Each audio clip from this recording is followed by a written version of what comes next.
Welcome back to another episode of SmoothBrainEDH, where we make the smoothest plays with the biggest brains. We've got another exciting game for you all this week, featuring some really sick commanders. So let's see what our players brought to the table.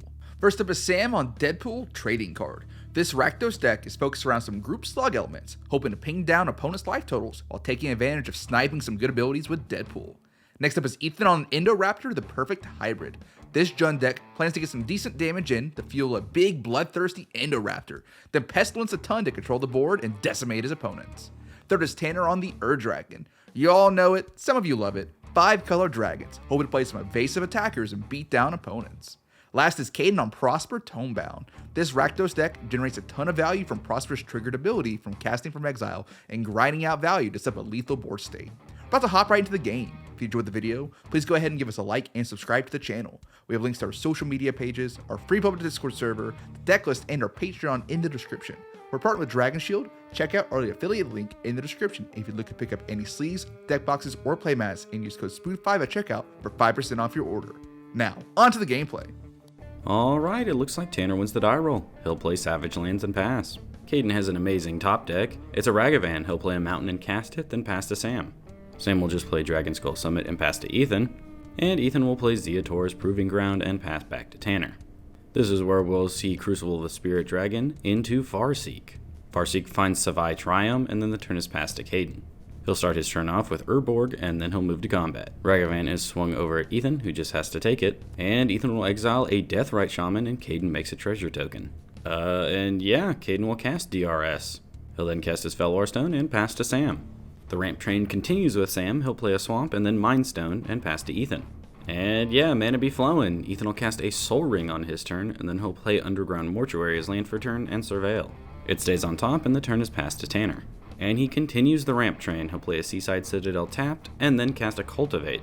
He says he's going to get a Mountain to the battlefield tapped and a Forest to his hand, and he passes to Caden while searching. Caden starts off with a Swamp as land for turn, then he'll tap for 3 and cast Zorn. After this, he'll move to combat, and Ethan is hit for 2 with Ragavan again. He exiles a Lightning Bolt, and Caden gets 2 treasures. Tanner gets bolted, and then the turn is passed to Sam. And Sam, my poor sweet little cherub, will unfortunately miss his 3rd land drop, but he will, more than meets the eye, a Slicer. Then he'll hit Tanner with it, and at the end of combat, it is converted into its robot side. Then the turn is passed to Ethan, and on upkeep, he'll gain control of Slicer, and it is goated. Then on his first main phase, Ethan will play a command tower, and then he'll move to combat, and Slicer is swung over at Caden, who will chump with Deathrite Shaman. And before damage, he'll activate it to exile Lightning Bolt, and each of his opponents will lose 2 life. Ethan will then cast Selvala, Heart of the Wilds. Then he'll pass the turn and the Slicer to Tanner. Tanner plays Nomad Outpost as land for turn, then he'll swing Slicer at Caden, who will just take the 6th, and then the turn is passed to Caden. He gets Slicer, and the first thing he'll do is move to combat. Slicer and Ragavan will both crack back on Tanner, who takes the full 8, and he'll exile a Plains. Caden also gets 2 more treasures.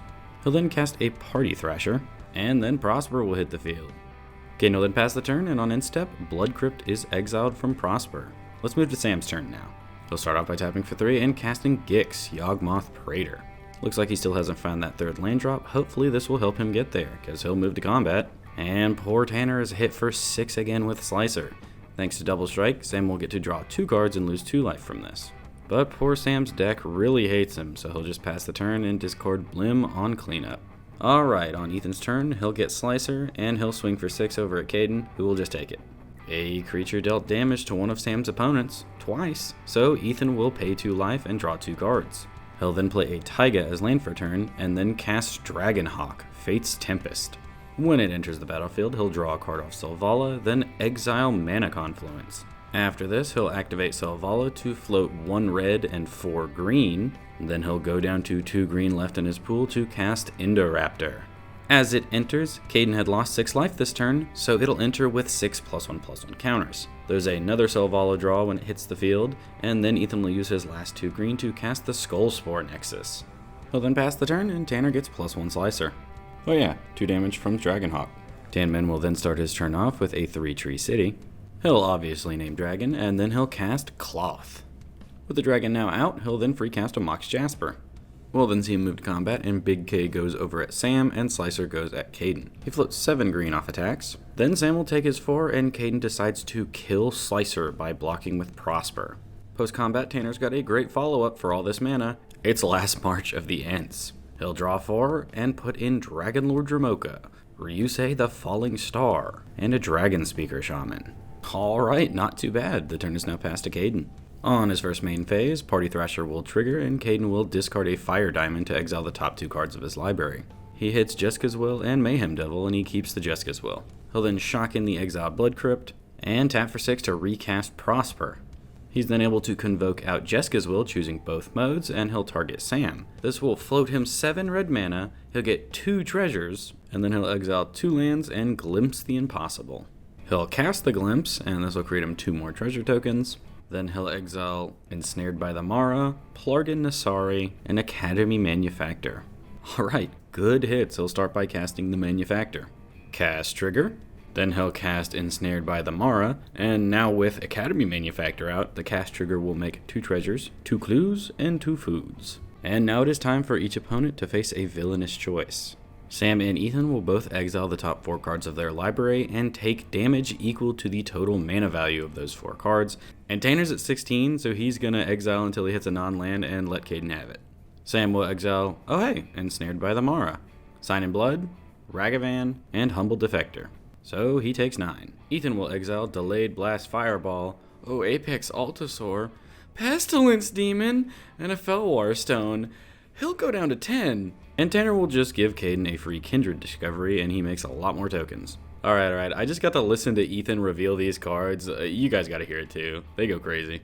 Oh my god! What is that? Pestilence Demon? Chicken Jackie. Yeah, bad choice on Ethan's part, but there's no way he could have known.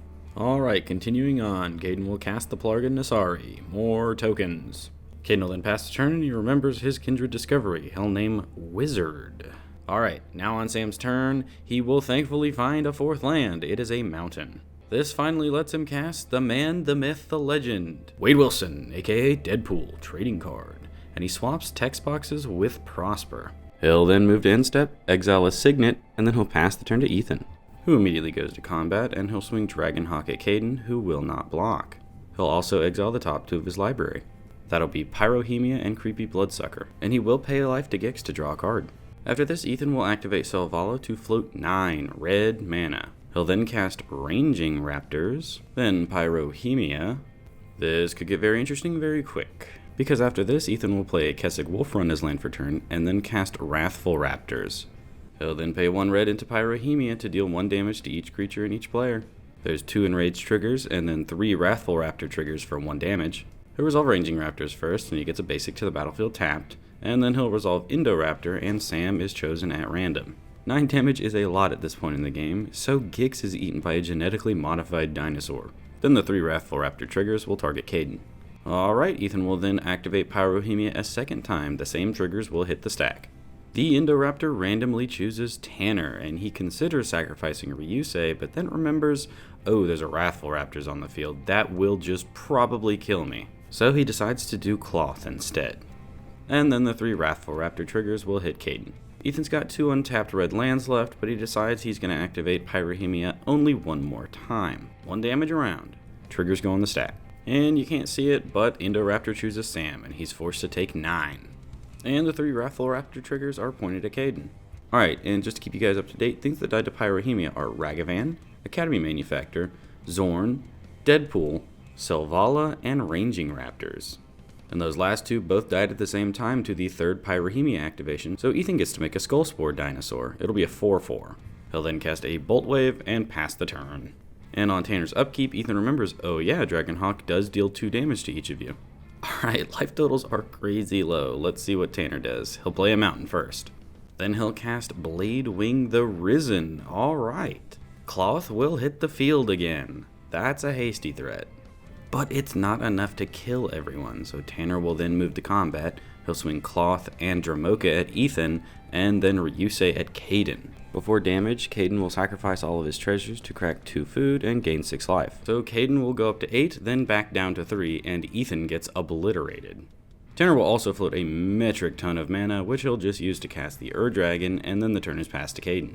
On his upkeep, Prosper still has Deadpool's text box, so a trigger is put on the stack to make him lose 3 life. Caden will respond to it by cracking a food, so he'll stay at 3. There is also a Plarg and Nasari trigger. And this will hit the Master Multiplied from Sam and Swords to Plowshares from Tanner.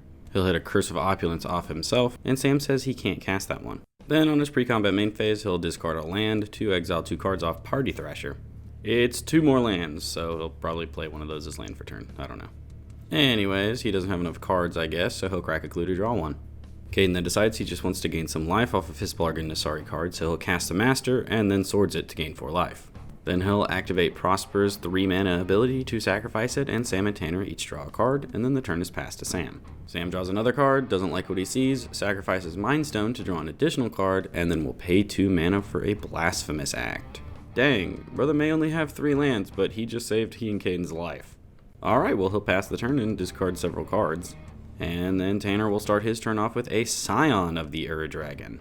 Scion is activated, so he searches his library. He finds Tyrant's Familiar to the graveyard, so Scion will become a copy of it. That's 5/5 with haste, and it's sent over at Caden. He'll take it, and then the turn is passed to Caden. He'll start off by cracking a clue, and then he'll cast Praetor's Grasp, targeting Sam. He is certain Sam has some sort of 2 mana removal spell to get rid of that Scion of the Ur-Dragon. But the only thing left in Sam's list, and you can go look at it if you want, that Caden can cast with his 2 mana, is Feed the Swarm. And since he's likely gonna die next turn anyways, he decides to make this game a 1v1. He'll feed the Swarm Scion of the Ur-Dragon and die to its life loss. So now we move to Sam's turn. Hey, he finds a 4th land, it's Bajuka Bog. Bye-bye Tanner's Graveyard. Sam will then follow that up with Razorkin Needlehead. And then the turn's passed to Tanner. Unfortunately for him, he's got no dragons to cast in hand, and the Ur-Dragon is now too expensive. So the only thing he can do is cycle a Zoggoth Triumph. And what he draws is cool, but it's still not a dragon. It's Call of the Spirit Dragons. He'll then play an Opulent Palace, then pass to Sam. Holy crap, Sam. Bring this back. And Sam has a great draw. It is Shieldred the Apocalypse.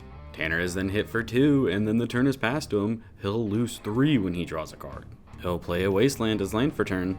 Now he's got enough mana to slam the Ur-Dragon again. And with it now having Indestructible, Sam's attacks just got a lot more awkward. If he can't win next turn, Tanner will hit him with a 10-10 in the air. We'll then move to Sam's turn, where he'll gain 2 when he draws, and then play an Exotic Orchard. If you guys remember Sam's opening hand though, he's got something in hand that will win him the game this turn. It's Deadly Rollick. He'll hard cast it to exile the Ur-Dragon, and then swing in for exactly 6 damage to win the game. This kills Tanner and makes Sam and Deadpool the winners. Congratulations. Alright, welcome to the end of the video. What a win from Sam there in the end. But shout out to everyone else too. Everyone was a serious threat at some point. And life totals got low quick. Anyways, let me know what you guys thought down in the comments below if you enjoyed it. Be sure to leave a like and subscribe if you haven't already. Shout out to Lion King Robbo for letting me hit him with big dragons over the weekend during our Discord game night. If you're interested in playing with us, we play every Saturday at 7 p.m. Central Standard Time. Link is in the description. Anyways, that's enough out of me for today. I hope you all have a smooth day.